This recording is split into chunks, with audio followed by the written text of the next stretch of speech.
नमस्कार शेतकरी बंधूंनो, मी ज्ञानेश्वर चिकणे. आज आहे 8 ऑक्टोबर 2024.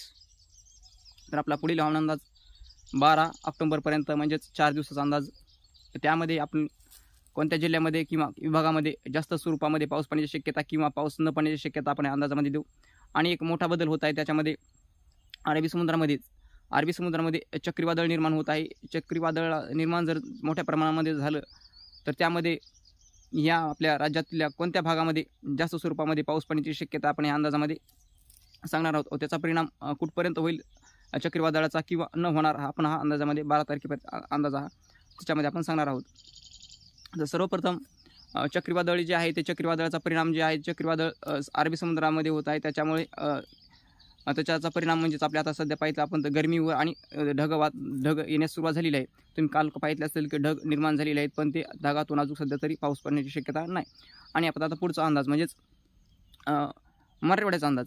तर मराठवाड्यामध्ये जालना, छत्रपती संभाजीनगर, तसेच परभणी जिल्हा, हिंगोली जिल्हा, नांदेड जिल्हा आणि बीड जिल्हा या जिल्ह्यामध्ये अंश म्हणजे ढगाळ वातावरण राहील दुपारच्या नंतर म्हणजे 10-11च्या पुढे. व तापमानामध्ये सुद्धा वाढ झालेली दिसून येईल 12 तारखेपर्यंत. पण चक्रीवादळाचा परिणाम म्हणून या जिल्ह्यामध्ये विखुरलेल्या स्वरूपाचा गडगडाटी पाऊस पडण्याची शक्यता आहे. तेही तुरळक ठिकाणी, असं सर्वदूर पाऊस पडण्याची शक्यता नाही शेतकरी मित्रांनो. तर सध्या आपल्या शेतकऱ्यांची आपल्या कामे जी सुरू आहे तर त्यामध्ये सोयाबीन काढणी सुरू असेल किंवा कपाशी वेचणी असेल किंवा कांदा रोप टाकणे असतील, असे अनेक म्हणजे कामे शेतीमध्ये.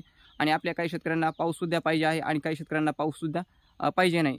पण वातावरण जे आहे ते सध्या फक्त जोरदार स्वरूपाचा पाऊस पडण्याची शक्यता अशी मराठवाड्यामध्ये नाही.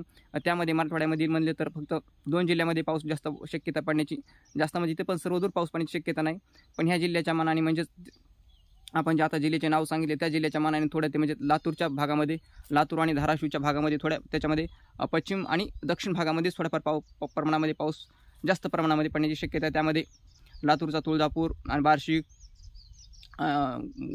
बार्शी, धाराशिव या भागामध्ये मध्यम ते 1-2 ठिकाणी जोरदार सुद्धा स्वरूपाचा पाऊस पडण्याची शक्यता आहे 12 तारखेपर्यंत. किंवा ह्या 2-3 दिवसामध्ये तिथे त्या भागामध्ये 1-2 पाऊस पडलेले आपले तुम्हाला दिसून येतील. तर आपण आता अमरावती भागामध्ये वळू. तर अमरावती भागामध्ये अमरावती, अकोला, वाशिम, बुलढाणा आणि या जिल्ह्यामध्ये मात्र वातावरण कोरडे राहील.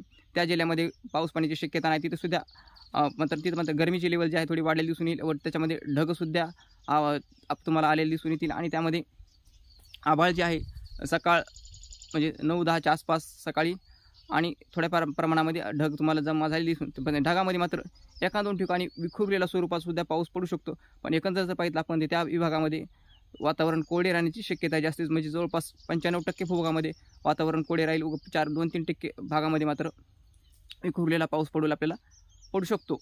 पण तशी जास्त इथं पावसाची स्वरूपामध्ये नाहीच. आता आपण नागपूर विभागामध्ये वळू. नागपूर विभागामध्ये नागपूर, भंडारा, गोंदिया, चंद्रपूर आणि यवतमाळ या जिल्ह्यामध्ये जर पाहिलं आपण तर वातावरण तिथे सुद्धा ढगाळ वातावरण आपल्याला या 4 दिवसामध्ये दिसून येईल जास्त स्वरूपामध्ये. पण तिथे पावसाचे स्वरूप कसे राहील, जिथे गोंदिया आणि चंद्रपूर, नागपूर म्हणजेच ह्या भागामध्ये विखुरलेला स्वरूपाचा मेघगर्जनेसह गडगडाटी पाऊस पडण्याची शक्यता आहे. पण तो पण पाऊस सर्वदूर नसेल हे. आणि आपण जर पाहिलं तर नाशिक विभागामध्ये मात्र आज आणि म्हणजे आज 8 आणि 9 तारखेला सुद्धा तिथे वातावरण कोरडे राहील. 10 तारखेपासून मात्र नाशिक विभागामध्ये मात्र थोडेफार वातावरणामध्ये बदल होण्याची शक्यता आहे. त्यामध्ये नाशिक, धुळे, जळगाव या भागामध्ये मात्र हलक्या स्वरूपाच्या किंवा म्हणजे मेघगर्जने स्वरूपाच्या तुरळक ठिकाणीच पावसाची शक्यता आहे. नगर जिल्ह्यामध्ये सुद्धा तुरळक ठिकाणी, अति तुरळक ठिकाणी पाऊस पडण्याची शक्यता आहे. सर्वदूर पाऊस पडण्याची शक्यता नाही. आणि आपण जर पाहिलं आता पश्चिम महाराष्ट्रामध्ये सर्वदूर तिथं जास्त परिणाम होणार शेतकरी मित्रांनो. त्यामध्ये सांगली, सातारा, कोल्हापूर, सिंधुदुर्ग, रत्नागिरी म्हणजेच तिथं परिणाम हा अरबी समुद्रामध्ये होणारा चक्रीवादळाचा परिणाम त्या जिल्ह्यामध्ये होणार. त्यामध्ये मध्यम तर काही ठिकाणी जोरदार स्वरूपाचा सुद्धा पाऊस पडणार या 4 दिवसामध्ये.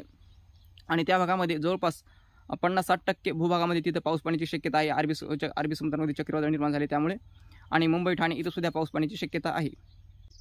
आपण जर पुढे जर पाहिलं तर म्हणजेच एकंदर परिस्थिती जर पाहिली आपण तर आता राज्याची एकूण जर पाहिली तर आपण फक्त हे अरबी समुद्रामध्ये चक्रीवादळ निर्माण होणार आहे आणि त्यामध्ये चक्रीवादळाचा परिणाम म्हणून फक्त कोकण, सिंधुदुर्ग, रत्नागिरी, रायगड आणि त्यामध्ये सोलापूरचा काही भाग या भागामध्ये आणि दक्षिण महाराष्ट्राचा मराठवाड्याचा काही भाग त्यामध्ये लातूर, धाराशिव, लातूरच्या सुद्धा कमी होणार पण त्यामध्ये धाराशिवच्या भागामध्ये थोडाफार परिणाम झालेला आपल्याला दिसून येईल व बीडच्या काही भागामध्ये बीडचा जो दक्षिणेकडचा भाग त्यामध्ये त्या भागामध्ये जास्त थोडे म्हणजे ढग आणि एखाद 2 ठिकाणी पाऊस पडण्याची शक्यता आहे. असं एकूण जर पाहिलं आपण तर मराठवाड्यावर असेल किंवा नागपूर विभाग असेल किंवा अमरावती विभाग असेल आणि ह्या विभागामध्ये मात्र अत्यंत विखुरलेला स्वरूपाचा पाऊस पडण्याची शक्यता असेल. सर्व दूर जोरदार स्वरूपाचा पाऊस पडण्याची शक्यता नाही. त्यामुळे शेतकरी बांधवांनी निश्चित आपली शेतीची कामे जी आहेत नियोजन पद्धतीने करा आणि फक्त जर तुम्हाला जर एखाद्या ठिकाणी जर गडगडाटी जर स्वरूपात जर आभाळ जर दिसलं तर तेवढी मात्र फक्त तुम्ही तेवढी दक्षता घ्यायची आहे. तर माऊली चिकणी हवामान अंदाज यूट्यूब चॅनलला तुम्ही सबस्क्राईब करायला विसरू नका, शेअर करायला विसरू नका. धन्यवाद.